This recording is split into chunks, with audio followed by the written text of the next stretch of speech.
बोलो अबू बकर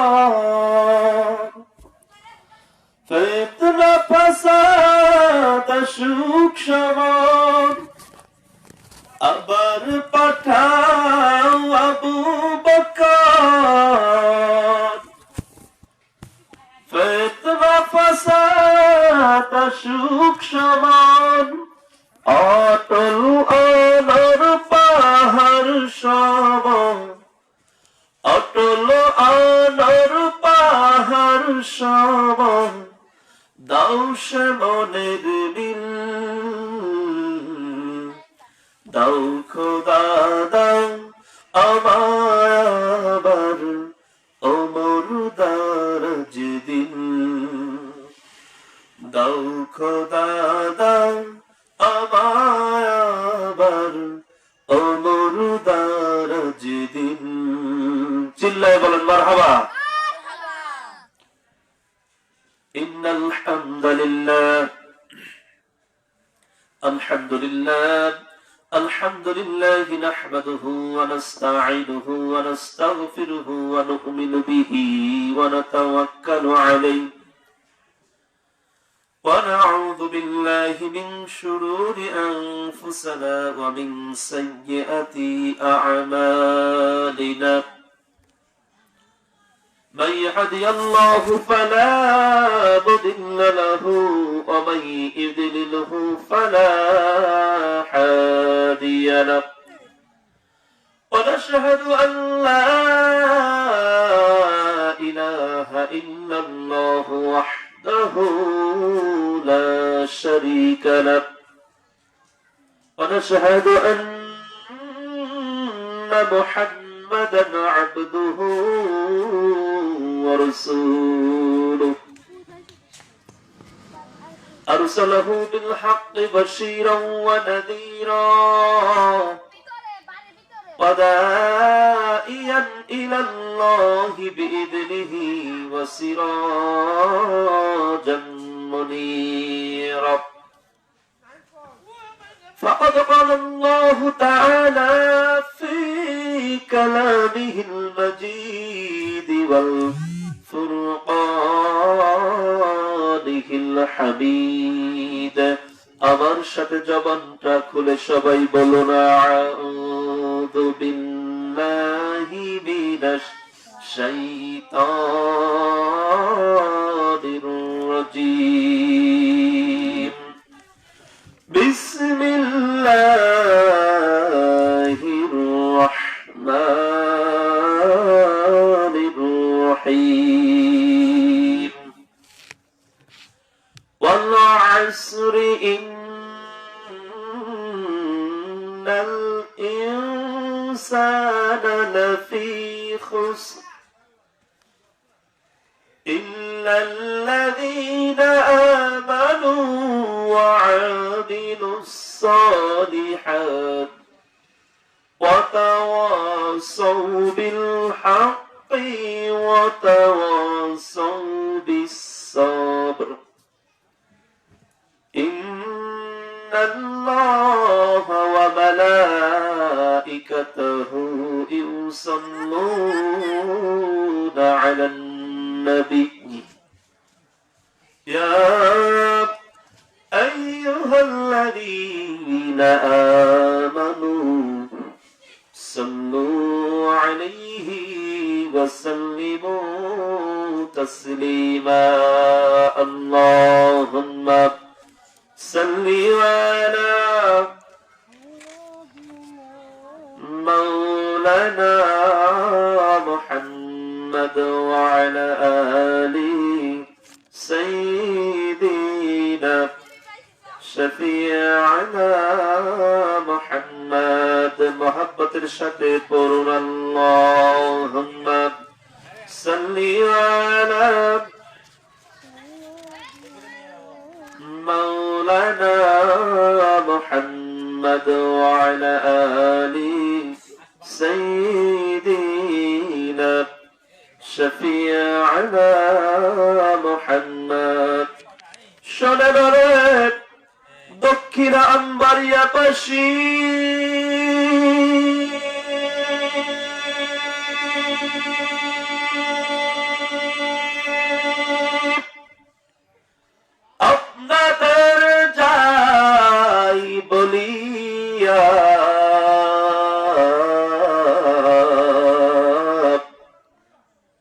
দুনিয়ায় থাকতে নবীর উপর দরুদ নেন গো পড়িয়া আল্লাহুম্মা সাল্লি আলা জোরে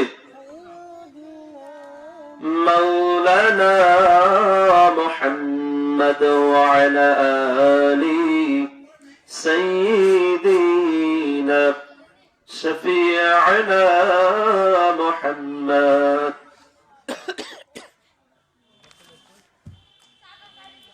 بلغ العلا بكماله كشف الدجى بجماله حسنت جميع خصاله صلوا عليه وآله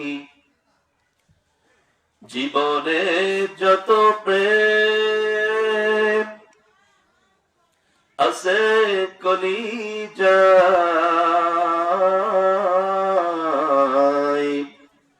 নবীজির তালে সবটুকু দিয়ে দেব তাই বিনিময়ে শাফাআত যদি তার পাই মুছে যাবে জীবনের যত ব্যথা ভার বালাগাল উলা বিকামালিহি কাশাফাত দুজা বিজামালিহি হাসনাত জামিউ খিসালিহি সাল্লু আলাইহি ওয়া আলিহি আল্লাহুম্মা আমিন রব্বানা ظلمنا أنفسنا وإن لم تغفر لنا وترحمنا لنكونن من الخاسرين ربنا لا تزغ قلوبنا بعد إذ هديتنا وهب لنا من لدنك رحمة إنك أنت الوهاب اللهم بارك لنا في رجب وشعبان وبلغنا رمضان اللهم فاغفر لنا ذنوبنا وكفر عنا سيئاتنا وتوفنا مع الأبرار يا مقلب القلوب ثبت قلبي على دينك রব্বুল আলামিন কুষ্টিয়া জেলার খোকসা উপজেলার আমবাড়ি ইউনিয়নের ৭ নম্বর ওয়ার্ড আপনার বান্দা মোহাম্মদ ফজল বিশ্বাসের বাড়িতে রাসূল ঘোষিত রিয়াজুল জান্নাহ বেহেশতের বাগানের মধ্যে বসেছি আল্লাহ রব্বুল আলামিন খাস করে আজকের মাহফিলকে আপনি কবুল আর মঞ্জুর করে নিন বাড়িওয়ালা যে উদ্দেশ্য খানা মনে করে যে নিয়ত করে মাহফিল দিয়েছেন তার মনের উদ্দেশ্য খানাকে পুরাপুরি সফল করে দিন এই মাহফিলে দূর দূরান্ত থেকে শোনার জন্য মানুষ যারা এসেছেন আরো যারা আসবেন আমরা যারা কথা বলার জন্য এসেছি সবাইকে কবুল আর মঞ্জুর করে নিন কাল কিয়ামতের দিন কঠিন মুসিবতের দিনে মানুষ যেদিন পানি পানি বলে চিৎকার দিবে কলিজাটা শুকিয়ে মুখের কাছে চলে আসবে আরে পানির যন্ত্রণায় মানুষ কাতরাইতে থাকবে ইয়া নাফসি করে 12টা সূর্যের প্রখর রোদের তাপে মাথার মগজগুলি ঘিলুগুলি ভাতের মারের মতো টকবক করে উতলাইতে থাকবে জমিনটা পুরে তামা হয়ে যাবে সেই কঠিন মুহূর্তের দিনে আল্লাহ শাবান মাস পবিত্রতম মাস এই মাসের আপনার বান্দার বাড়িতে এই কোরআনের মাহফিলকে আপনি আমাদের জন্য নাজাতের ওসিলা বানাইয়া দিয়েন আল্লাহ রব্বুল আলামিন আমাদের এলাকাবাসীর উপর খাস রহমত বরকত নাজিল করে দিন সমস্ত রকমের বালা মুসিবত আপদ বিপদ রোগ শোক থেকে রক্ষা করেন আল্লাহ আসমানি বালা আসমানে উঠায় নিন জমিনে বালা জমিনের মধ্যে দাফন করে দিন আমরা সবাই যেন সুখে দুঃখে একে অপরের পাশে থাকতে পারি, মিলেমিশে বসবাস করতে পারি, আপনার হুকুম সকাল থেকে সন্ধ্যা পর্যন্ত সঠিকভাবে মেনে চলতে পারি, এরকম তৌফিক দান করে দিন রব্বুল আলামিন। আপনার এই বাংলার জমিন ছোট্ট ভূখণ্ডে কোরআনের রাজ কায়েম করে দিন। সামনে নির্বাচন আগামী 12 তারিখ, রব্বুল আলামিন কোরআনের রাজ প্রতিষ্ঠা করে দিন। বাংলার এই জমিনে যারা দিনের কাজ করে, দিনের কথা বলে, ন্যায় ও ইনসাফের প্রতীক প্রতিষ্ঠা করতে চায়, কোরআনের শাসন কায়েম করতে চায়, তাদের কাজটা আপনি সহজ করে দিন মালিক রব্বুল আলামিন। কোরআন যেন সংসদে থাকে, কোরআনের আইন সংসদ থেকে সারা দেশে চালু হয়, এরকম তৌফিক আপনি দান করে দিন রব্বুল আলামিন। এই কাজটাকে আপনি সহজ করে দিন। সুবহান রাব্বিকা রাব্বিল ইজ্জাতি আম্মা ইয়াসিফুন ওয়াস সালামুন আলাল মুরসালিন আলহামদুলিল্লাহি রাব্বিল আলামিন। ওয়াজাল আখিরাতি কালামিনা ইনদাল মাউত লা ইলাহা ইল্লাল্লাহু মুহাম্মাদুর রাসূলুল্লাহ সাল্লাল্লাহু আলাইহি ওয়াসাল্লাম। একটু জিকির করি লা ইলাহা, জোরে লা ইলাহা, লা ইলাহা ইল্লাল্লাহ, লা ইলাহা, লা ইলাহা ইল্লাল্লাহ, লা ইলাহা। আল্লাহ তুমি দয়াময় করুণা ঘেরা, মারহাবা। আল্লাহ তুমি দয়াময় করুণা ঘেরা, তব দয়াতে ওঠে চন্দ্র সূরজ, তব দয়াতে ওঠে চন্দ্র সূরজ, আসমান থেকে নামে পারি ধারা।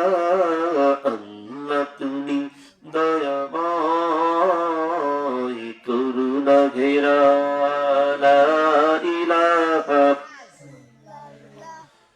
লা ইলাহা ইল্লাল্লাহ, লা ইলাহা ইল্লাল্লাহ, জোরে লা ইলাহা, লা ইলাহা ইল্লাল্লাহ, লা ইলাহা। ওই বৃক্ষ দাঁড়িয়ে আছে সারি সারি, অপরূপা ফুল দেখো ঝরছে তারি, মারহাবা। ওই বৃক্ষ দাঁড়িয়ে আছে সারি সারি, অপরূপা ফুল দেখো ঝরছে তারি। মৌমাছি ভ্রমরের মৃদ গুঞ্জন, মৌমাছি ভ্রমরের মৃদ গুঞ্জন, মহাময় প্রকৃতি পাগল পারা। আল্লাহ তুমি দয়াময় করুণা ঘেরা, বলেন বলেন। আল্লাহ তুমি দয়াময় করুণা ঘেরা, তব দয়াতে ওঠে চন্দ্র সূরজ, তব দয়াতে ওঠে চন্দ্র সূরজ, আসমান থেকে নামে বাড়ি ধারা। আল্লাহ তুমি দয়াময় করুণা ঘেরা, লা ইলাহা,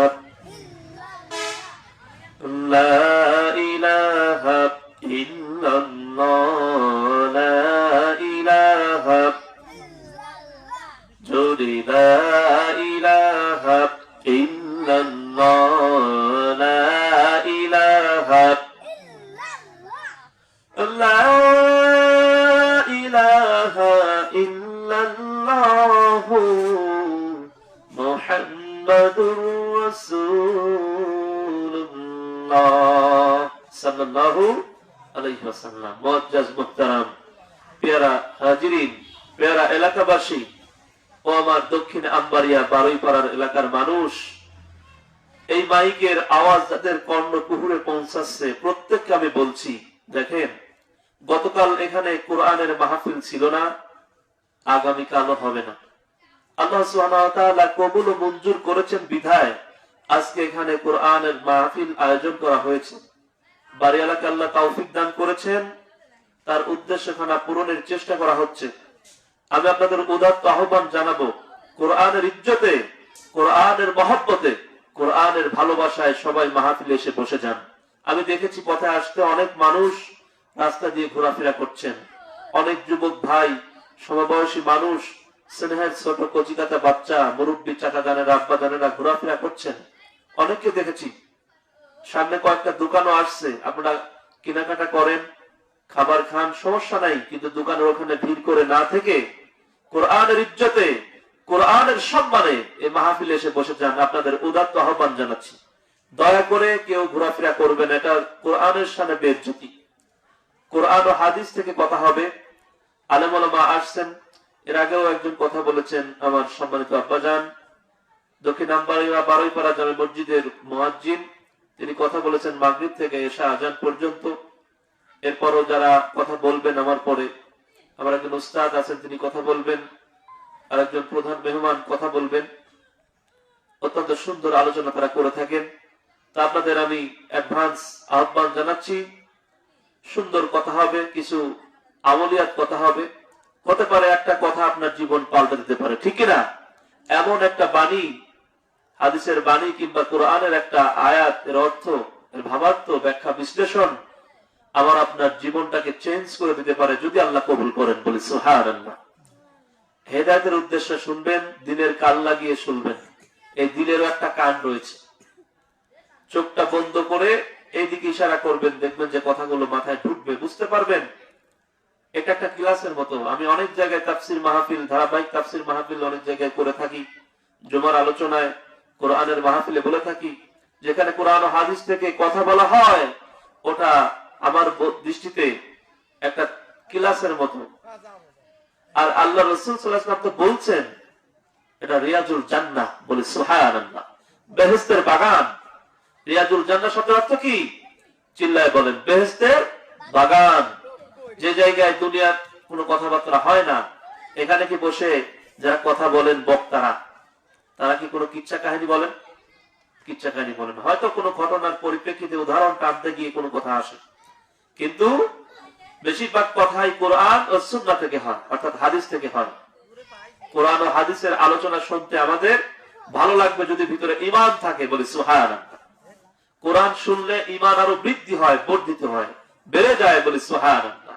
আর যাদের ঈমানে একটু দুর্বলতা রয়েছে, ভেজাল রয়েছে, তারা শুনতে চায় না। কথাগুলো আপনাদের খারাপ লাগবে, এটাই বাস্তব, এটাই সত্য।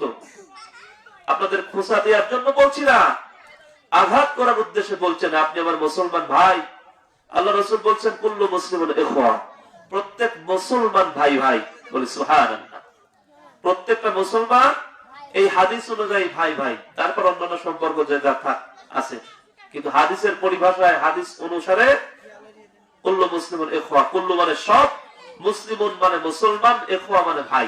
প্রত্যেক মুসলমান আমরা ভাই ভাই, একই বন্ধনে আবদ্ধ, একই সুতায় গাঁথা। বলি সুবহানাল্লাহ। সম্মানিত হাজিরিন, এজন্য তিক্ত হলেও সত্য কথা। আর আল্লাহ রাসূল বলছেন হক কথা তিতা লাগে। কি হয়?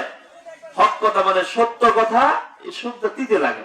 যেরকম কল্পনাতের বড়ি আমরা সবাই জানি, কল্পনাতের বড়ি খাইতে তিতে লাগে, ভাটির গাছের আগা খাইতে তিতে লাগে, ঝাড়মনির পাতা খাইতে তিতে লাগে। ওরকমই সত্য কথাটাও আপনার কাছে যদি গ্রহণযোগ্য না হয়, সত্যের পথের মানুষ আপনি না হন, সত্য ভিতরে না থাকে, আপনার জীবনে সত্য কথাবার্তা, কাজকর্ম না থাকে, চিল্লায় বলেন সত্য কথা তিতা লাগবে কি লাগবে না? লাগবে, এটাই স্বাভাবিক।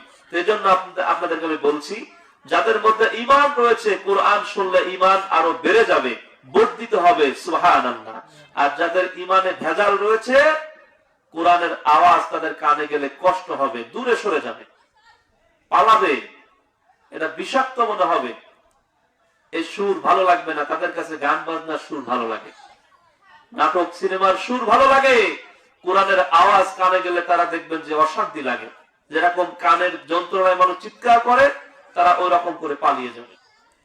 তা আমি চাই, এটা আমার ছোটবেলার এলাকা, ছোটবেলা থেকে এখানে বড় হয়েছি, আমার নিজের এলাকা, আমি আপনাদের ভালো করে চিনি, আপনারা আমাকেও চিনেন। আমার কথা যদি ভালো না লাগে দয়া করে মেহেরবানি করে আপনারা মনে যদি কষ্ট পান যে কথাগুলো বললাম, ক্ষমা সুন্দর কিছু দেখবেন, কিন্তু এটাই সত্য কথা। কোরআনের আওয়াজ শুনতে ভালো লাগে যাদের মধ্যে ঈমান রয়েছে, আর আমি চাই আমার এলাকার প্রত্যেকটি মানুষ ঈমানদার, বলি সুবহানাল্লাহ। পথে ঘাটে যারা রয়েছেন, যদি আপনারা বেঈমান দাবি করেন যে আমি বেঈমান, আমার মধ্যে ঈমান নাই, তাহলে আপনারা ঘোরাফেরা করেন।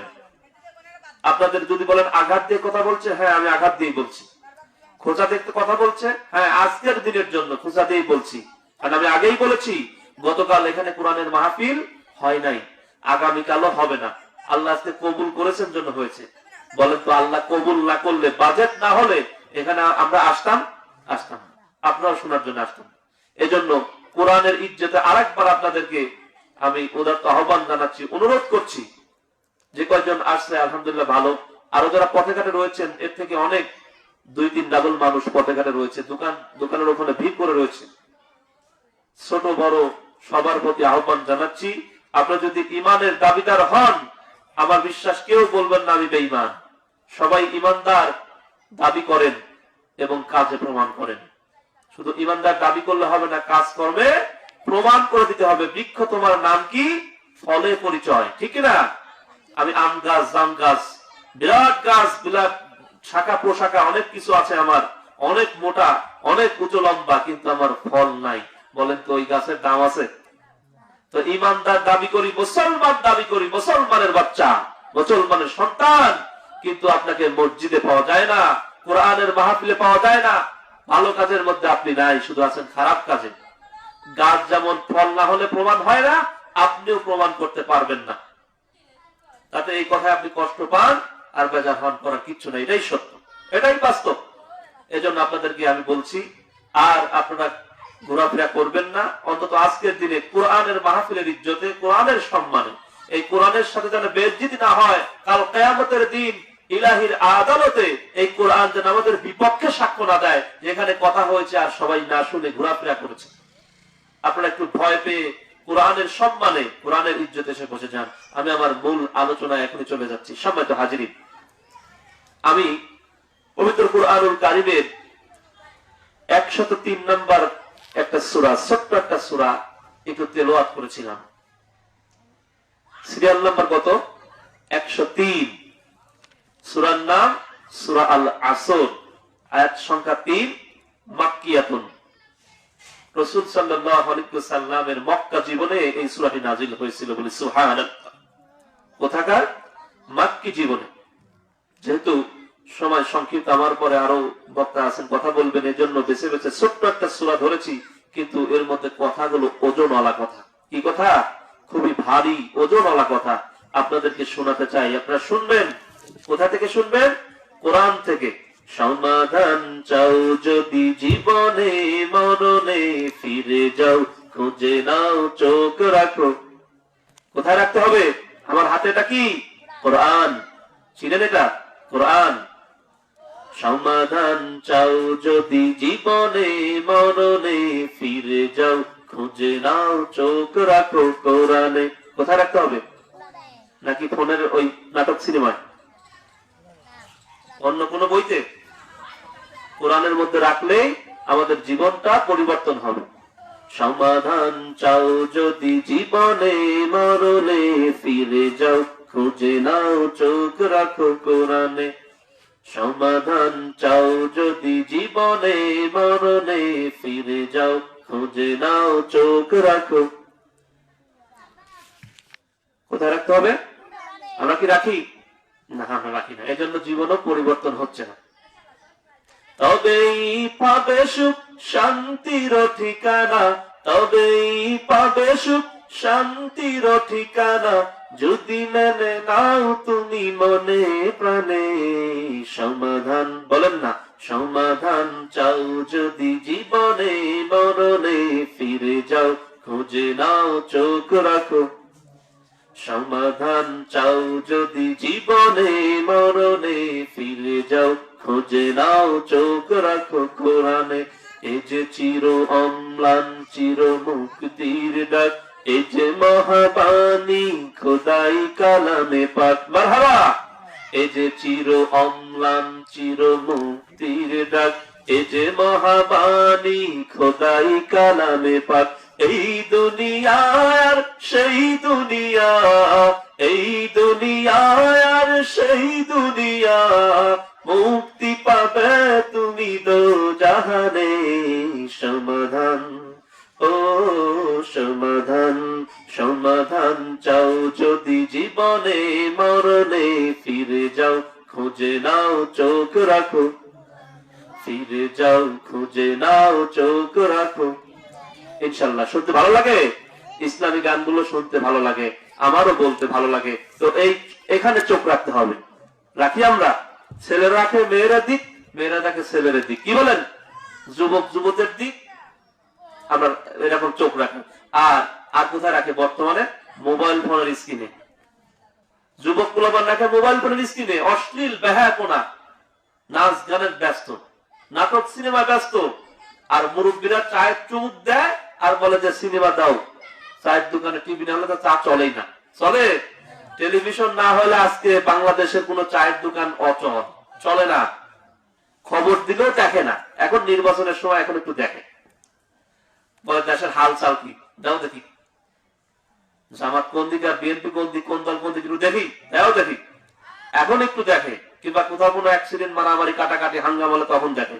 কিন্তু অন্য সময় যখন নরমালি সব ঠান্ডা রয়েছে, সব ঠিকঠাক যার যার মতো শেষে চলছে, তখন মুরব্বীরা খবর দেখে না, কয় যে নাটক দাও, রূপবান দাও, বেহুলা সুন্দরী দাও, ওই সিনেমা দাও, নাচ গান দেখে। আরে চুল দাড়ি পেকে গিয়েছে মুরব্বী, এখন তোমার হুঁশ হয় নাই, চা খায় হা করে তাকায় থাকে, গালের মধ্যে মশামাছি যায়, তাও টের পায় না। বলবো যে হুজুর আপনি দেখলেন কোত্থেকে? ওই যে অনেক সময় চাটা খাইতে গেলে দেখা যায় কখনো তো দাঁড়াই না, মনে করেন একটু গলা বসে গিয়েছে, ঠান্ডা একটু গলা বসে গিয়েছে, পথ চলতে চায়ের দোকান জন্য বলে চা দেন। ওই সিনেমা নাটক সিনেমার জন্য টিভির দোকানে বসা যায় না, আর আমরা বসলে তো হুজুরদের দোষ বেশি। ওই চাটা নিয়ে একটু ফাঁকে দাঁড়ায় খাই আর দেখি সিনারি। আরে ও চাচা, ও বাপের বয়সী দাদার বয়সী মানুষ, তোমার চুল পেকে গেল, দাড়ি পেকে গেল, চোখে এক সময় চশমা লাগতো না, এখন চশমা লাগে, এখন লাঠি ভর দেওয়া লাগে, চামড়াটা তোমার গুছায় গিয়েছে, ঝুলে গিয়েছে, এক পা কবরে গিয়েছে, তাও কি তোমার হুঁশ হয় নাই? তাও কি তুমি বুঝতে পারো না তোমাকে কোথায় চোখ রাখতে হবে? সম্মানিত হাজিরিন, অনেককে দেখেছি, অনেককে দেখেছি বৃদ্ধ বয়সে কোরআনের পড়ার চেষ্টা করছে, আলহামদুলিল্লাহ অনেকে শিখেও গিয়েছে। আমার হাতে বেশ কয়েকজন বৃদ্ধ মানুষ শিখেছে, আলহামদুলিল্লাহ। আমি গর্ব বা ফখর অহংকার করার জন্য বলছি না, চেষ্টা করছে, অনেকে চেষ্টা চালিয়ে এখনো যাচ্ছে। আমার মসজিদে কিছু মুসল্লিরা চেষ্টা করছেন। তো আর এরাও মুরব্বী, আবার চায়ের দোকানে বসে থাকাও মুরব্বী। যাই হোক, আমি কোরআনের আলোচনার দিকে চলে যাচ্ছি। আমি আপনাদের সামনে পবিত্র কুরআনুল কারীম থেকে একটু কথা বলবো, আপনারা শুনতে রাজি? আমাদের এখানে চোখ রাখতে হবে, চোখ রাখতে না পারলেও শুনতে হবে।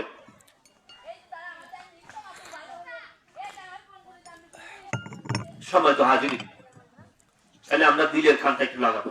পড়ে নেন, আউযু বিল্লাহি মিনাশ শাইতানির রাজীম, বিসমিল্লাহির রাহমানির রাহিম, ওয়াল আসরি ইন্নাল ইনসানা লাফী খুসর ইল্লাল্লাযীনা আমানু ওয়া আমিলুস সালিহাত ওয়া তাওয়াসাউ বিল হাক্কি ওয়া তাওয়াসাউ বিস সাবর। সূরা সূরা কুরআনুল কারীমের মাক্কি একটি সূরা, সিরিয়াল নাম্বার 103। কত নাম্বার? 103। 114টা সূরার মধ্যে এটা সিরিয়াল 103, আয়াত সংখ্যা 3। আগেই বলেছি ছোট্ট সূরা, কিন্তু কথাগুলো ওজনও না। আল্লাহ পাক রব্বুল আলামিন বলছেন, ওয়াল আসর, সময়ের কসম। কিসের কসম? আল্লাহ কসম খেয়ে বলছেন। আমরা কসম খেয়ে বলি না, আল্লাহর কসম, এই কাজ হবে। যখনই আল্লাহর কসম দিবেন, কিন্তু সেটা কিন্তু একেবারে 100 হতে হবে। অথেন্টিক হতে হবে, খাঁটি। কোন ভেজাল থাকলে আপনি আল্লাহর কসম দিলে পরে দায়ী হয়ে যাবেন। কাল কিয়ামতের দিন আল্লাহর সামনে যখন দাঁড়াবেন, আল্লাহ যদি ধরে বসেন যে তুমি যে কথাটা আমার কসমকে বলছো কতটুকু সত্যতা বলো, বাস্তব কতটুকু, খাঁটি কতটুকু ছিল বলো, আমরা প্রশ্নের উত্তর দিতে পারবো না। এজন্য একেবারে 100 হয়ে কোন ভেজাল মুক্ত হয়ে তখনই বলা যায় আল্লাহর কসম। আল্লাহ পাক রব্বুল আলামিন বলেন ওয়াল আসর, সময়ের কসম, ইন্নাল ইনসানা লাফি খুসর, নিশ্চয় মানুষ ক্ষতির মধ্যে নিমজ্জিত, নিশ্চয় মানুষ ক্ষতিগ্রস্ত।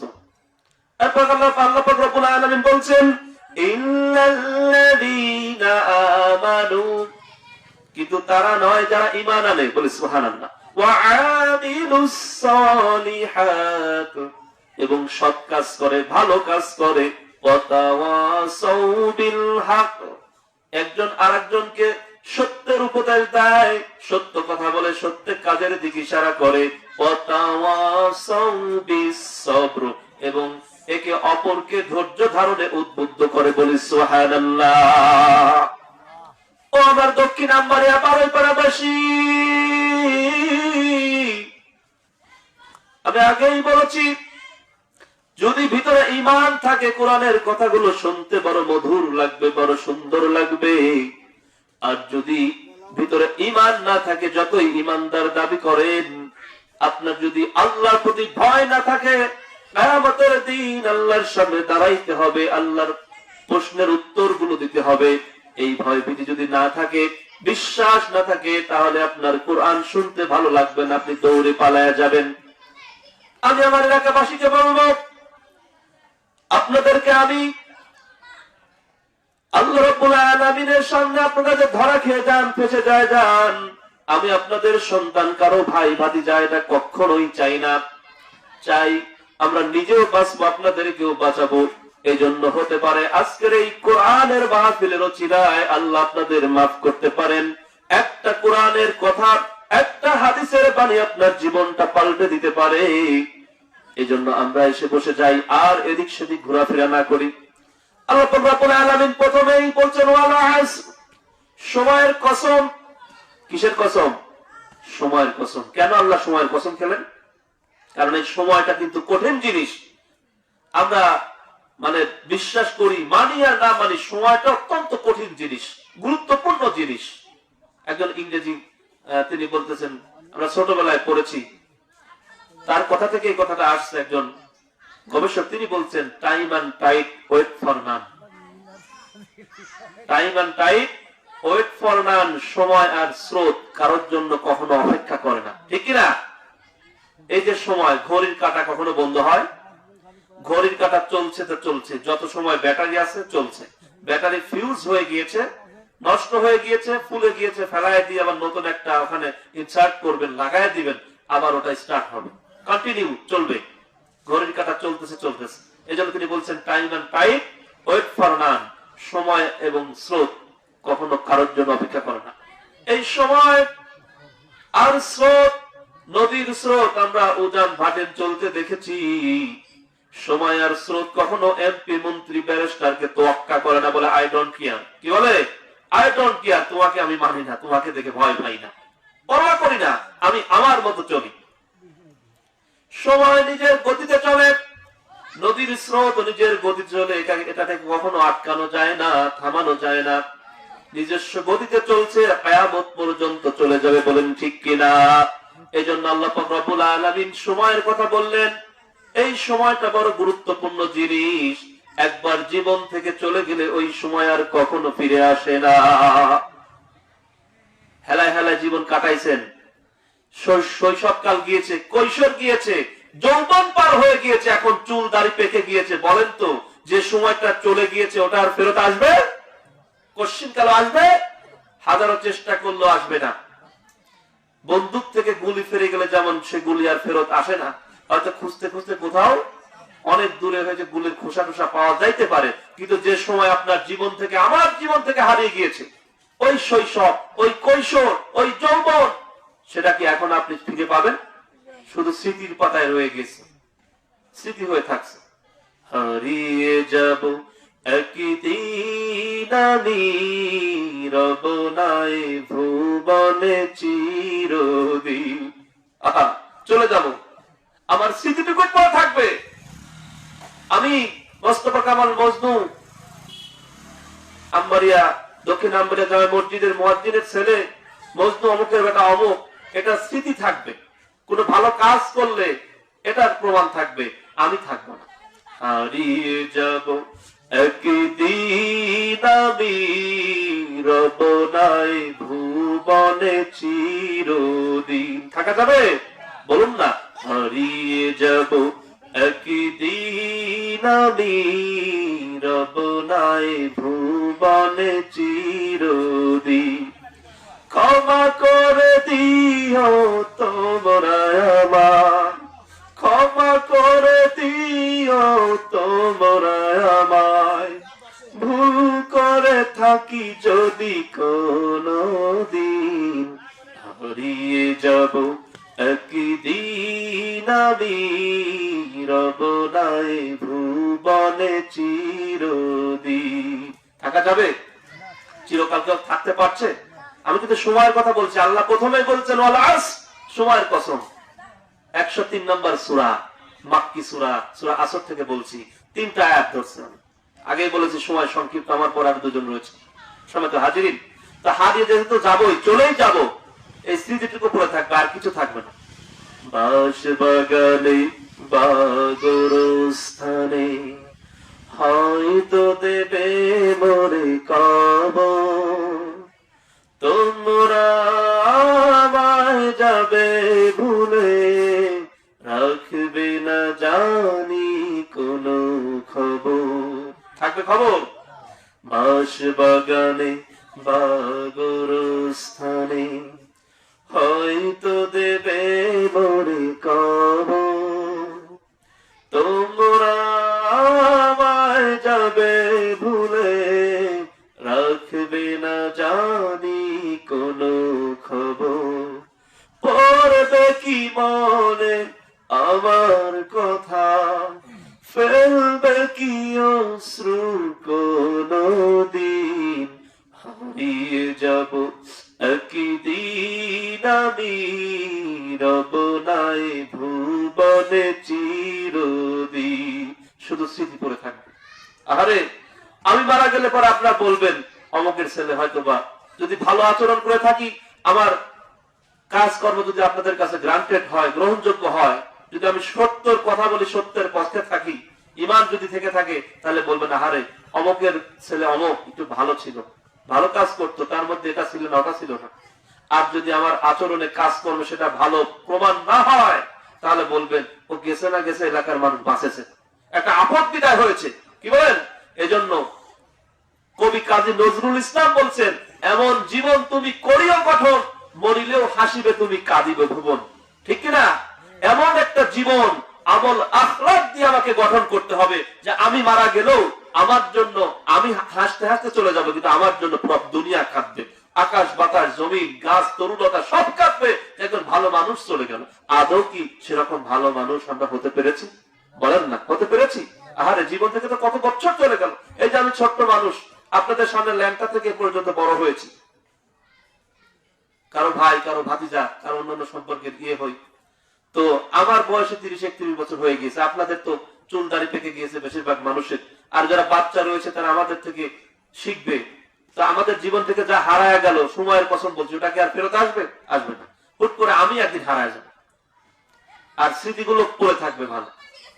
ছোট্ট মাটির ঘরে নিত আমার দেহ, নিথর হয়ে পড়ে রবে, আধার কবরে আলোর প্রদীপ, কেহ নাহি কবু জ্বালবে। ঠিক না?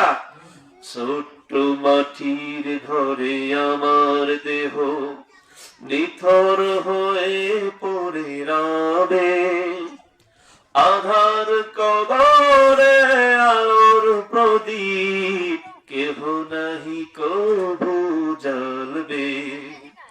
থাকবে না জানি কেউ আমার পাশে, কাটাবো একাকী রাত্রি দিন, হারিয়ে যাব একই দিন আমি, রব নাই ভুবনে চিরদিন।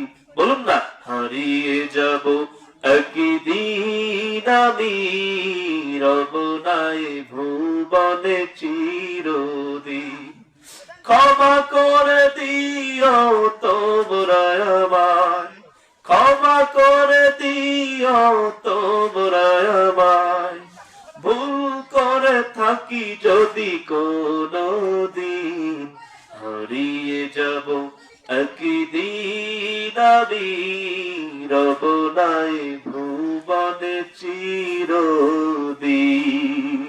আরে এই গজলগুলো আমি তো বলি, বলতে যে আমার গায়ের লম্ফুক গুলো খাড়ায় যায়, পশম গুলো দাঁড়ায় যায়, যে কথাগুলো উচ্চারণ করলাম লাস্টের কলিতে, যে আমার দেহটা ছোট্ট মাটি করে নিথর অবস্থায় পড়ে থাকবে। একটা বইয়ের মধ্যে বললাম, মানুষ মারা যাওয়ার পর যখন কবরের মধ্যে থাকে, মানুষের রুহুর কোনো মরণ নাই, আত্মার কোনো মরণ নাই। আত্মাটা তার দেহকে ডেকে ডেকে বলে, ও আমার দেহ, ও আমার শরীর, আজকে তুমি বড় অসহায়, বড় বেকায় দায়াহারে। এই দেহটার মধ্যে ময়লা লাগলে তুমি সাবান দিয়ে শ্যাম্পু দিয়ে ধৌত করতে, এই দেহটার মধ্যে গন্ধ হলে তুমি আতর লাগাইতে, বডি স্প্রে লাগাইতে, পোশাকের মধ্যে একটু ময়লা হলে তুমি সাবান সোটা দিয়ে খেঁচে দিতে। পোশাক চেঞ্জ হয় না, অর্থ সম্পদ ছিল, প্রতিদিন পোশাক পাল্টাইছে, একবার ছাড়া দুইবার একটা পোশাক গায়ে দেওয়া নাই। নখগুলো কেটে কেটে রাখছো, চুল দাড়িগুলো সুন্দর পরিষ্কার করে রেখেছো। আহারে, কোথাও যেতে গেলে কত সুন্দর পোশাক পরে পরিপাটি হয়ে গিয়েছ। ও আমার দেহ, আজকে তোমার কোন হাল? তুমি নিথর হয়ে পড়ে রয়েছো মাটির কবরে। তোমার দেহগুলো, গোস্ত গুলো পিঁপড়া খাচ্ছে, ডাল খাচ্ছে, সাপ বিচ্ছুর খাবারে পরিণত হয়েছে। আহারে, তোমার হাড্ডি গুলো বের হয়ে গিয়েছে, গোস্ত গুলো দেখা যায় না। আমার দেহ, আজকে তোমার কি হাল? এমন করে তার রূহটা বলতে থাকে। আহারে, আমি আপনি যদি কেউ আমাদের কবরে আলো দিবে না, বাতি দিবে না, কেউ পাশে থাকবে না, থাকবে একটা জিনিস, বলেন তো কি? ওয়াবিলুস সালিহাত। 3 নম্বর আয়াতের মধ্যে আছে, সূরা আসরের 3 নম্বর আয়াতের মধ্যে আছে ওয়াবিলুস সালিহাত। যারা নেক কাজ করে, সৎ আমল করে, ভালো আমল করে, এই আমলটুকু আমাদের সাথে থাকবে, উইদাউট আর কিছু থাকবে না। অনলি ওয়ান, শুধুমাত্র কি থাকবে? আমলুস সালিহ, নেক আমল, ভালো কাজ, সৎ কাজ। এই ভালো কাজ, সৎ কাজগুলো কি আমরা জানি? নামাজ, রোজা, হজ, যাকাত, দান, সদকা, একজনকে একটা সৎ পরামর্শ দেওয়া, ভালো কথা বলা। আপনি 3 রাস্তার মোড়ে দাঁড়িয়ে আছেন, এদিক দিয়ে একটা হুন্ডা যাচ্ছে, বলছে আমি ভবানীগঞ্জ কোন রাস্তায় যাবো আর সেনগ্রাম কোন রাস্তায় যাবো। যদি আমরা সঠিক রাস্তা দেখায় দেই, এর মধ্যে মনে হয় সওয়াব নাই? আছে? অবশ্যই আছে। একজন বিদেশি মানুষ পথ চেনে না, যদি বলি যে সেনগ্রামের রাস্তায় গেল, ভবানীগঞ্জের রাস্তায় গেল, আপনি কোন দিকে যাবেন? সে লোকটা যদি বলে আমি এদিকে যাবো, ঠিক আছে, এই রাস্তায় যান, এখানেও সওয়াব রয়েছে। পথের মধ্যে চলছেন, একটা কলার খোসা পড়ে রয়েছে, ওখানে স্লিপ গাড়ি খাইতে পারে, একজন মানুষ স্লিপ খাইতে পারে, আপনি নিজেও খাইতে পারেন। কলার চোষাটা ওখান থেকে উঠায় ফেলায় দিলেন। একটা খেজুরের কাটা, বড়ই কাটা পথের মধ্যে পড়ে রয়েছে, ফেলায় দিলেন, এখানেও সওয়াব রয়েছে, এটাও ভালো কাজ। সুবহানাল্লাহ। একজন মানুষ বিপদে পড়েছে, তার পাশে গিয়ে দাঁড়ানো, তাকে সাহস দিয়ে এখানে আসছে, ওয়াতাওয়া সাওবিল হক, একজন আরেকজনকে সত্যের উপদেশ দেয়, ওয়াতাওয়া সাওবিস সব, এবং একজন অপরকে ধৈর্য ধারণে উদ্বুদ্ধ করে। বিপদে পড়ছে একজন, আর আমরা সেখানে গিয়ে যদি হাসি ঠাট্টা রহস্য করি, তার মন আরো খারাপ হয়ে যাবে না? একজন বিপদে পড়ছে, তার চুরি হয়ে গিয়েছে, ডাকাতি হয়ে গিয়েছে, ঘরে আগুন লেগেছে, কিংবা কোনো মহামারী এসে, রোগ শোক এসে সমস্যা হয়েছে, তার পাশে গিয়ে আমরা হাসি ঠাট্টা না করে, অন্য কোনো কথা না বলে তাকে একটু সাহস দেব, তাকে ধৈর্য ধারণের কথা বলবো, এটাও নেক কাজ, ভালো কাজ। একজন রোগী দেখতে যাওয়া ভালো কাজ। এই নেক কাজ, সঠিক মানে ভালো কাজ, সৎ আমল, এটাই আমাদের পাশে থাকবে, আর কিছু থাকবে না। আলোচনার মধ্যে চলে যাই। তাহলে সময়ের প্রথম আল্লাহ কেন দিয়েছেন বুঝছেন? যে জীবন থেকে যে সময় হারায় গেছে, ওটা আর ফেরত আসে না, আর যেটা এখন আছে এটা সঠিক কাজে লাগাতে হবে। যে সময়টা এখন রয়েছে সঠিক কাজে লাগাতে হবে। এরপরে যে সময়টুকু আসছে ওটাও সঠিক কাজে আমরা লাগাবো, এটার প্রতিজ্ঞা করা, এটার শপথ নেওয়া ইনশাআল্লাহ তাআলা, যে সময়টুকু সামনে আসবে। এরপরে কি সময়টা আছে বলুন তো? এরপরে সময়টা ওটা ছিঁড়ে যাবে, বাচ্চাটা কান্না ছিঁড়ে যাবে। এরপরে সময় আছে আমাদের ফজরের নামাজ পড়া, কি বলেন, রাত্রের ইবাদত, এটাও একটা ঘুম। কিভাবে ঘুম? কিতাবের মধ্যে আসছে যদি কোন আল্লাহর বান্দা পবিত্র এশার নামাজ জামাতের সাথে পড়ে রাত্রে ঘুমায়, সারা রাত ঘুমাইলে পরও তার নেকি হয়। সুবহানাল্লাহ। এশার নামাজ জামাতে পড়ে ডান কাতে শুয়ে উত্তর দিক মাথা দিয়ে কিবলা দিকে যদি আপনি ওযু অবস্থায় শোন, দোয়া কালাম পড়ে শোন, তাহলে ঘুমের ঘরে আপনার মৃত্যু হয়েও গেলে দামি মৃত্যু হয়ে যাবে। আপনার ঘুমের মধ্যে ফেরেশতা পাহারা দিবে, দুঃস্বপ্ন, ভয়ের স্বপ্ন, বুবায় ধরা কোন খারাপ কিছু আপনাকে স্পর্শ করতে পারবে না, আশা করা যায় ইনশাআল্লাহ। তাহলে ঘুমের মধ্যে ইবাদত হচ্ছে যদি ফরজ নামাজ ইশার নামাজটা জামাতের সাথে পড়ে আমরা সঠিকভাবে উত্তর দিক মাথা দিয়ে ডান কাতে ওযু অবস্থায় ঘুমাই, ঘুমের মধ্যে আমরা ইবাদত করতে পারছি, এটা একটা ইবাদত। আর এরপরে এই সময়টা গেল, আমরা তো এখান থেকে বাড়িতে গিয়ে, কি বলেন, এখান থেকে বাড়িতে গিয়ে ঘুমাবো।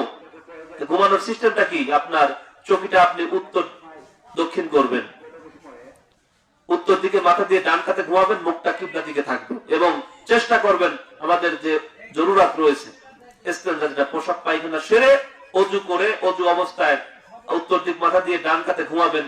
আপনি যা পারেন সূরা ফাতিহা, ইখলাস, দরুদ শরীফ যতটুকু পারেন পড়ে আপনি আল্লাহ আল্লাহ করতে ঘুমায় যাবেন। ওই অবস্থায় মৃত্যু হয়ে গেলেও দামি মৃত্যু হবে, সুবহানাল্লাহ। আর আপনাকে ওই বুবায় ধরবে না, দুঃস্বপ্ন হবে না, খারাপ কিছু হবে না। আমাদের পরের সময়টুকু কি? ঘুমানো। এখান থেকে গিয়ে আমরা ঘুমাবো, তারপরে সময় আল্লাহর হুকুম ফজরের 2 রাকাত ফরজ নামাজ জামাতের সাথে আদায় করা। এই তো দুটো সময় সামনে, তাহলে দুইটা সময় কাজে লাগাবো ইনশাআল্লাহ। এই জন্য আল্লাহ সময়ের শপথ করছেন, ওয়াল আসরি, সময়ের শপথ। দ্বিতীয় আয়াতে আল্লাহ বলছেন ইন্নাল ইনসানা লাফি খুসর, নিশ্চয় মানুষ ক্ষতিগ্রস্ত বা ক্ষতির মধ্যে নিমজ্জিত। এখন আপনাদের সামনে আমি বলবো কেন আল্লাহ কথা বললেন। ইন্না মানে নিশ্চয়, ইনসান মানে মানুষ, লাফি খুসর, ক্ষতির মধ্যে মানুষ কেন নিমজ্জিত, মানুষ কেন ক্ষতিগ্রস্ত, ক্ষতির মধ্যে রয়েছে, আপনাদেরকে একটু বলি। এই আয়াতের তাফসীরের মধ্যে দেখেছি, তাফসীরে আবু বকর জাকিরিয়া, তাফসীরে ফাতুল মাজিদ, তাফসীর ইবনে কাসির, তাফসীরে মারিফুল কুরআন, কয়েকটা তাফসীর আমি ঘেটে ঘেটে দেখেছি, একটা কথাই পেয়েছি, মানুষ কেন ক্ষতির মধ্যে রয়েছে, আল্লাহ কেন বললেন। মুফাসসিরগণ তাফসীরের মধ্যে লিখেছেন, এই দুনিয়া নিয়ে আমরা এত ব্যস্ত, এতই পাগল হয়ে গিয়েছি, এতই পেরেশান হয়ে গিয়েছি, টাকার পিছনে, বাড়ির পিছনে, গাড়ির পিছনে, নারীর পিছনে এমন হন্য হয়ে নেশাগ্রস্ত মাতালের মতো দৌড়াচ্ছি যে আমার আরো চাই, আরো দরকার, আরো দরকার। দিন রাত এক করে গাধার মতো পরিশ্রম করছি, ভূতের মতো খাচ্ছি, সকাল থেকে সন্ধ্যা পর্যন্ত যে মাঠের মধ্যে কাজ করছে তার নামাজ কালাম কিচ্ছু নাই, নামাজের ধার ধারছে না, কোন পাশ দিয়ে জোহর আসর মাগরিব চলে যাচ্ছে বুঝতে পারছে না। যে ব্যক্তি চাকরিতে রয়েছে, ব্যবসাতে রয়েছে, সেও নামাজের ধার ধারে না। আরে সারা দিনের মধ্যে 5 ওয়াক্ত নামাজ পড়তে মাত্র 1.5 ঘন্টা সময় লাগে। কয় ঘন্টা? 1.5 ঘন্টা সময় আমরা আল্লাহকে দিতে পারি না। যে আল্লাহ আমাকে এত আদর করে সৃষ্টি করলেন, লাকাদ খালাকনাল ইনসানা ফি আহসানি তাকওয়িম। আল্লাহু আকবার। আল্লাহ বলছে সূরা 3 এর মধ্যে, সব থেকে সুন্দর আকৃতি, সুন্দর অবয়বে, সুন্দর চেহারা দিয়ে আমি মানুষকে সৃষ্টি করেছি। এমন সুন্দর আকৃতি চেহারা অন্য কোন মাখলুকাতকে আল্লাহ দেন নাই।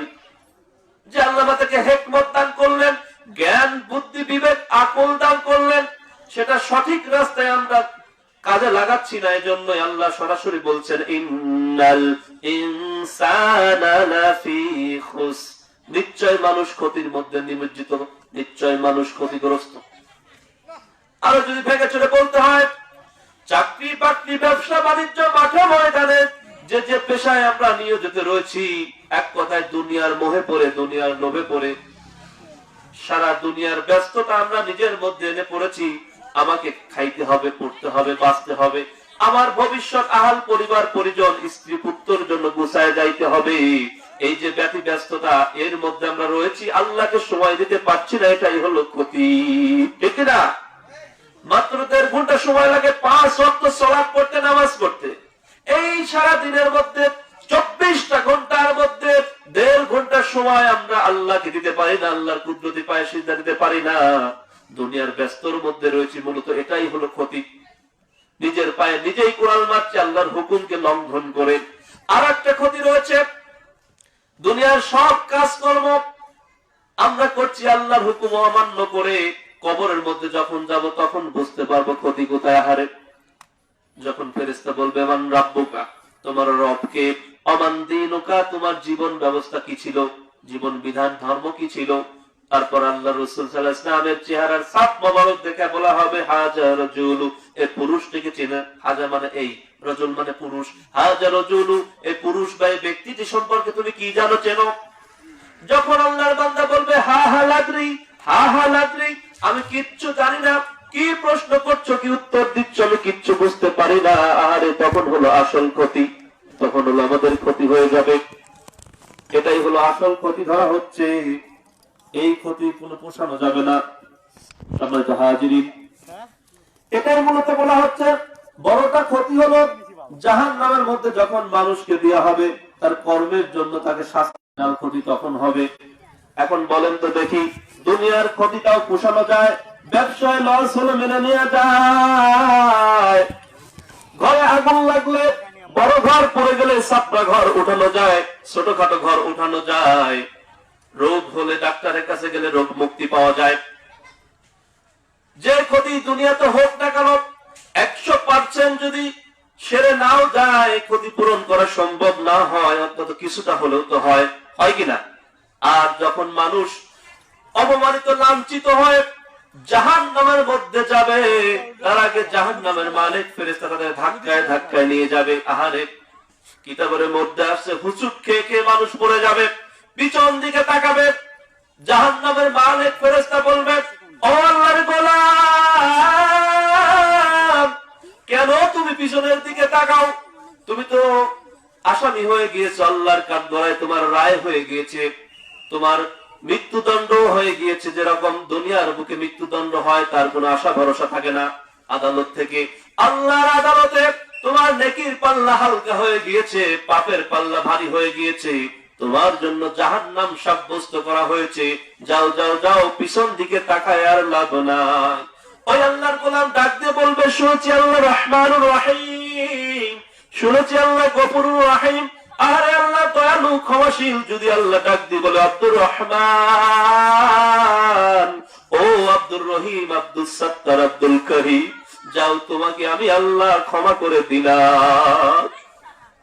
এই জন্যই বারবার আল্লাহর দিকে তাকাচ্ছি, আল্লাহর আদালতের দিকে তাকাচ্ছি। যদি আল্লাহ ডাক দিয়ে বলে যা তোকে মাফ করে দিলাম, ফেরেশতা বলবেন না না না, এটা কোশ্চিন কালেও হবে না। তুমি কি কিতাব পড়ো নাই, আলেম ওলামার কাছে বসো নাই? ওরে আল্লাহর গোলাম, এটা আল্লাহ দুনিয়ার বুকে রহমানুর রহিম, গফুরুর রহিম ছিল, অত্যন্ত ক্ষমাশীল দয়ালু আল্লাহ দুনিয়া ছিলেন। এখন তো আল্লাহ কাহার, আল্লাহর অত্যন্ত রেগে রয়েছেন, একজন রুগ্ন মূর্তি, আল্লাহর রাগ গুচ্ছা বেড়ে গিয়েছে। এই দুনিয়ার জমিনে আল্লাহ হলো কাহাল, কিয়ামতের মাঠে কাহার। নারায়ে তাকবীর, নারায়ে তাকবীর। আজকের মাহফিলের দ্বিতীয় মেহমান বলি মারহাবা। আমরা কি সমাজ হাজিরিন, আমার উস্তাদ চলে আসছে, আলোচনা আমি আর বেশি দিকে আগাইতে পারবো না। তিনি উস্তাদ, তার কাছে হাতে করি। যাও, আমার মধ্যে কিচ্ছু নাই, এলেমের বেলায় শূন্য, আমলের বেলাও শূন্য, আল্লাহর রহমতের ভিখারি, আল্লাহর দয়াকে পুঁজি করে চলি। আপনাদের দোয়া ও ভালোবাসা চাই। উস্তাদকে পিছনে বসিয়ে রেখে আমার কথা বলা বড়ই বিয়াদবি, বড়ই বেমানান, মনের কাছে ভালো লাগে না। তারপরও হুজুরের কাছ থেকে অনুমতি নিয়ে নিলাম। 2টা আয়াতের মধ্যে আছে, 3টা আয়াত করছে। আমি জানি যে সময় আমার কম, সূরা আসর ছোট্ট সূরা, পরিচিত সূরা, তো আর একটা আয়াত রয়েছে, এটা থেকে কথা বলে আমি শেষ করবো। তাও হুজুরের কাছ থেকে অনুমতি নিয়ে নিলাম, হুজুর অনুমতি দিলেন বিধায় বলছি, না হলে এখানে শেষ করে দিতাম। কারণ উস্তাদকে পিছনে বলে বসে রেখে সাগরের কথা বলবে, এটা কখনো হয় না, বড় বেমানান। যা হোক, যে কথা বলছিলাম, ফেরেশতা ডাক দিয়ে বলবে আল্লাহর গোলাম, কেন তুমি এ জায়গায় আসলে? জাহান্নামের দরজার কাছে নিয়ে ফেরেশতা তাকে বলবে তুমি কি কোরআন হাদিস পড়ো নাই, আলেম ওলামার কাছে বসো নাই? সেদিন তারা বলবে আল্লাহ কোরআনে বলছেন, তারা বলবে قالوا لم نكن من المصلين الله أكبر ডাক দিয়ে বলবে আল্লাহ ফেরেশতা মালিক ফেরেশতা জাহান্নামের প্রহরী কুরআন হাদিস পড়ি নাই শুনেছি হয়তোবা পড়েছি কিন্তু আমরা বিশ্বাস করি নাই আমরা মুসল্লি ছিলাম না আল্লাহু আকবার তারা সেদিন বলবে জাহান্নামের মধ্যে তাদেরকে অপমানিত করে লাঞ্ছিত করে যখন ফেলে দেওয়া হবে জাহান্নামটা নিচের দিকে জাহান্নামের মধ্যে পূর্বে মূলত ওটাই হলো চূড়ান্ত ক্ষতি ফাইনাল ক্ষতি আসল ক্ষতি ওটাই দুনিয়ার জীবনে ক্ষতি হলে পোষানো যায় সেটাকে একটু মেরামত করা যায় ক্ষতিটা একটু সেরে নেওয়া যায় পরিপূর্ণ না হলেও কিছুটা হলেও হয় কিন্তু কিয়ামতের মাঠে বিচার নিকাশ শেষে যখন জাহান্নামে ঢুকে যাবে ওই ক্ষতি তার আর পোষানো যাবে না এজন্য আল্লাহ বলছেন দুনিয়ার জমিনে আমার হুকুমকে লঙ্ঘন করে অমান্য করে তুমি যে দুনিয়ার ব্যাপী ব্যস্ত নারী গাড়ি টাকার পিছনে সম্পদের পিছনে দৌড়াচ্ছ এটা হলো এক ক্ষতি আমাকে তুমি সেজদা দাও নাই আমার হুকুম মানো নাই আর কিয়ামতের দিন বিচার দিবস শেষে যখন জাহান্নামে মানুষ চলে যাবে তখন হলো আসল ক্ষতি যে ক্ষতি আর কখনো পোষানো সম্ভব নয় এরপরে আল্লাহ বলছেন ইল্লাল্লাযীনা আমানু ওয়া আমিলুস সালিহাত ওয়া তাওয়াসাউ বিল হাক্কি ওয়া তাওয়াসাউ বিস সাবর সমাত হাজিরিন এরপরে আল্লাহ পাক রব্বুল আলামিন বলছেন ক্ষতির মধ্যে নাই কারা ইল্লা মানে ব্যতীত ইল্লাল্লাযীনা আমানু আল্লাহ বলছেন কিন্তু তারা নয় যারা ঈমান আনে বলে সুবহানাল্লাহ কারা যারা ঈমান আনে ইল্লাল্লাযীনা আমানু যারা ঈমান আনে তারা কি ক্ষতির মধ্যে থাকতে পারে ঈমান শব্দের অর্থ কি বিশ্বাস অন্ধবিশ্বাস আল্লাহ দেখি নাই রাসূল দেখি নাই জান্নাত জাহান্নাম দেখি নাই কবর দেখি নাই হাসর মিজার ফুলসিরাত কোনো কিছু দেখি নাই কিন্তু আমরা বিশ্বাস করি তদ অনুযায়ী আমল করি এটা হচ্ছে ঈমানদারের পরিচয় ঈমান আনা এক জিনিস আর ঈমানদার হওয়া আরেক জিনিস ঈমান আনা কি আমি বিশ্বাস করলাম কালেমা পড়ে নিলাম যে এগুলোর প্রতি আল্লাহ নবী রাসূল ফেরেশতা কুল আসমান জমিন কবর মিজান ফুলসিরাত জান্নাত জাহান্নাম এগুলো বিষয়ে বিশ্বাস করে বিশ্বাস স্থাপন করে মন থেকে আল্লাহকে সাক্ষী রেখে আমি কালেমা পড়লাম তার মানে আমি ঈমান আনলাম কিন্তু ঈমানদার হই নাই ঈমানদার তখনই হবে যখন আমি তদ অনুযায়ী আমল করব ঈমান আনার পর যেগুলো বিশ্বাস করছি এগুলোর প্রতি ঈমান আনার পর আমাকে আমল করতে হবে কাজ করে প্রমাণ করতে হবে আগে বলেছি বৃক্ষ তোমার নাম কি ফলে পরিচয় যে গাছটা অনেক বড় ফল নাই ওই গাছের কোনো দাম নাই কি বলেন এজন্য আমাদেরকে ঈমান আনতে হবে ঈমান আনার পর ঈমানদার হতে গেলে কাজ কর্ম করতে হবে কি কাজ আল্লাহ পাক রব্বুল আলামিন বলছেন তারা ক্ষতির মধ্যে নয় যারা ঈমান আনে এরপর আল্লাহ বলছেন ওয়া আমিলুস সালিহাত কিছুক্ষণ আগে যেটা বললাম যারা সৎ কাজ করে নেক কাজ করে যেটা আমাদের সাথে থাকবে ওই যে কবরের গজলটা বললাম না নিথর দেহ কবরের মধ্যে থাকবে কেউ আমার পাশে থাকবে না আলো প্রদীপ জ্বালানোর মতো কেউ থাকবে না থাকবে কে সলে আমল সলে নেক আমল ওটাই কাছে থাকবে যদি আমলটা ভালো হয় আমলটা সলে হয় সুন্দর হয় নেক হয় ওই আমলটাকে আল্লাহ পাক রব্বুল আলামিন একটা আকৃতি দান করবেন মানুষের মতো কথা বলবে সুন্দরভাবে তার সাথে ব্যবহার করবে আল্লাহর গোলাম বলবে কে গো তুমি এই বিপদের দিনে বড় বন্ধু তোমাকে তো দেখি নাই তোমাকে কখনো শুনিও নাই কে তুমি এই ভয়াবহ দিনে কবরের মধ্যে আমার পাশে রয়েছে আমাকে সাপোর্ট দিচ্ছ আমাকে সঙ্গ দিচ্ছ কথা বলছো সেদিন সেই ভালো আমলটা সমস্যারে বলবে আল্লাহর গোলাম ভয় নাই টেনশন নাই আমি তোমার দুনিয়ার বুকে ভালো কাজগুলো করা নেক আমল সুবহানাল্লাহ তোমাকে আমি কবরের মধ্যে সাথে থাকবো হাসর মিজান ফুলসিরাতের সাথে থাকবো জান্নাতে ঢোকানোর আগ পর্যন্ত আমি তোমার সাথী ভয় পেও না টেনশন করো না এমন আমল আমরা করতে রাজি কি বলেন করতে রাজি আছি তো আল্লাহ পাক রব্বুল আলামিন পরের আয়াতে পরেরটুকু বলছেন ওয়া তাওয়াসাউ বিল হক আর যারা একে অপরকে সত্যের উপদেশ দেয় সত্য কথা বলে সত্য কাজ করে এই উপদেশগুলো যারা দেয় সত্যের পথ বাতলে দেয় সত্যের থাকে সাথে সত্য কাজ কর্ম করে এরাও ক্ষতির মধ্যে নাই তারপরে আল্লাহ পাক রব্বুল আলামিন বলছেন ওয়া তাওয়াসাউ বিস সাবর আর বিপদ আপদে পড়লে একে অপরকে ধৈর্য ধারণে উদ্বুদ্ধ করে, সহায়তা করে। বলি সুবহানাল্লাহ। তাহলে এই আয়াত অনুযায়ী অনেক কথা আসে, অনেক তাফসীর আসে। আমি একটু সাজায় রেখেছিলাম। বলি ইসরায়েলের বংশের তিনজন বন্ধু ছিল, তারা ঘুরতে ঘুরতে একটা গুহার মধ্যে আটকে যায়। এই সৎ আমলের ওয়াজ, ওয়া আমিলুস সলিহা, সূরা আসরের শেষ নাম্বার আয়াত, 3 নম্বর আয়াতের মাঝে যেটুকু আছে, ওয়া আমিলুস সলিহা, আমলে সলেহ, নেক আমল। এই নেক আমল করলে কি পুরস্কার পাওয়া যাবে? দুনিয়ার মধ্যেই পাওয়া যায়, দুনিয়াতেই বোঝা যায়। পরকালে তো জান্নাত রয়েছে। বলি সুবহানাল্লাহ।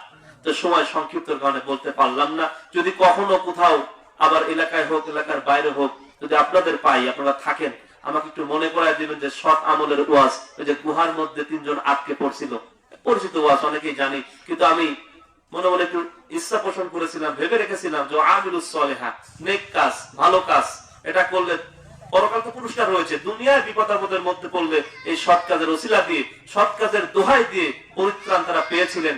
এখন আগে পেয়েছিলেন, এখন তো পাওয়া সম্ভব না। কি বলেন? সম্ভব? আগের ওই আল্লাহ কি এখন আছে? আল্লাহ বুড়ো হয়ে যায় নাই? আল্লাহ বুড়ো হয় নাই। আল্লাহর এখন চশমা লাগে না। অনেকেই এটা ভাবতে পারে, এজন্য বললাম। অনেকেই ভাবতে পারে যে আল্লাহ, আগের আল্লাহ বোধহয় নাই। মুসা নবীর সময়, ঈসা নবীর সময়, মুহাম্মদ সাল্লাল্লাহু আলাইহি ওয়াসাল্লামের সময়, ইব্রাহিম আলাইহিস সালামের সময় যে আল্লাহ ছিল, সে আল্লাহ এখন বোধহয় নাই। কেন নাই? তাহলে এত গজবজা বিপদ কি জন্য? ওগুলো আমাদের নিজ হাতের কামাই। ওই যে আগে বললাম, আল্লাহ কি বলছেন? ইন্নাল ইনসানা লাফি খুসর, নিশ্চয় মানুষ ক্ষতির মধ্যে রয়েছে। কেন ক্ষতির মধ্যে রয়েছে? আল্লাহকে ভুলে গিয়েছি, রসুলকে ভুলে গিয়েছি, সত্য পথকে ভুলে গিয়েছি, দুনিয়ার মোহে লোভ লালসায় পড়ছি, সারাদিন দৌড়াচ্ছি টাকার পিছনে, গাড়ির পিছনে, দৌড়াতে দৌড়াতে দিন শেষে কবরের মধ্যে ঢুকে যাচ্ছে। মৃত্যু হয়ে গেছে, বুঝতেই পারছি না, কবরে চলে আসছে। সময়টা হাজিরিন, এজন্য চেষ্টা করতে হবে। পর্দার অন্তরালে অনেক মা বোনেরা আছেন, আমি জানি। আপনাদেরকে বলছি, ওয়া আমিলুস সলিহা, সৎ কাজ করবেন, নেক আমল করবেন। আর নেক আমল কি আমরা সবাই জানি, সবাই জানি। ভালো কাজ কি, খারাপ কাজ কি, আমরা সবাই জানি। এই যে রমজান আসছে, প্রস্তুতি স্বরূপ অনেকেই রোজা রাখছেন, এটা তো নেক কাজ। সামনে লাইলাতুল বারাত, লাইলাতুল নিসফি মিন শাবান, শাবান মাসের মধ্য রজনী, আগামীকাল দিনগত রাত্রেই ওই রাতটাকে কাজে লাগাবেন। নফল নামাজ, কোরআন তেলাওয়াত, তাসবিহ, তাহলিল, দোয়া, দরুদ, দান, সদকা, কবর জিয়ারত, এগুলো করবেন। তাহাজ্জুদ পড়বেন, নফল রোজা মাঝে মাঝে রাখবেন, কোরআন তেলাওয়াত করবেন, অসুস্থ ব্যক্তিকে দেখতে যাবেন, দান সদকা করবেন। এই তো নেক কাজ। ইনশাআল্লাহ আমরা চেষ্টা করি। যতটুকু কথা বললাম, আল্লাহ সুবহানাহু ওয়া তাআলা প্রথমে আমাকে, তারপর আপনাদের সবাইকে, এবং এই মাইকের আওয়াজ যাদের কর্ণ কুহুরে পৌঁছাচ্ছে যে পর্যন্ত, সবাইকে যেন আল্লাহ হেদায়েত দান করেন, আমলের নিয়তে যেন আল্লাহ কবুল করেন। ওমা তাওফিক ইল্লা বিল্লাহ, ওয়া আখিরি দাওয়ানা আলহামদুলিল্লাহি রাব্বিল আলামিন। আমার জন্য সবাই দোয়া করবেন, আমি আপনাদের জন্য দোয়া করি। ওমা তাওফিক ইল্লা বিল্লাহ। আসসালামু আলাইকুম ওয়া রাহমাতুল্লাহি ওয়া বারাকাতুহু। এরপর যে আলোচনা করছেন আমার ওস্তাদ, আমার মুরব্বী, যার কাছ থেকে আমি আমার হাতে করি প্রথম এই কোরআনের পথে আসছি, বুঝতে শিখেছি কোরআনটা কি, হাদিসটা কি। মাদ্রাসায় প্রথমে গিয়েছি, আপনাদের পরিচিত মুখ, এই এলাকার একজন, এলাকার মানুষই ধরা চলে, তার বাড়িও যদি একটু দূরে, এলাকায় তিনি থাকছেন, তিনিও বড় হয়েছেন এলাকায়। আজকের মাহফিলের দ্বিতীয় মেহমান, অত্যন্ত সুন্দর আলোচনা করেন, সুন্দর সুললিত কণ্ঠস্বর, আমার উস্তাদ হযরত মাওলানা আবু নাসির সাহেব, সুপার আম্বারিয়া দাখিল মাদ্রাসা। হুজুরকে তার মূল্যবান আলোচনা করার জন্য আমি সবিনয় অনুরোধ করছি।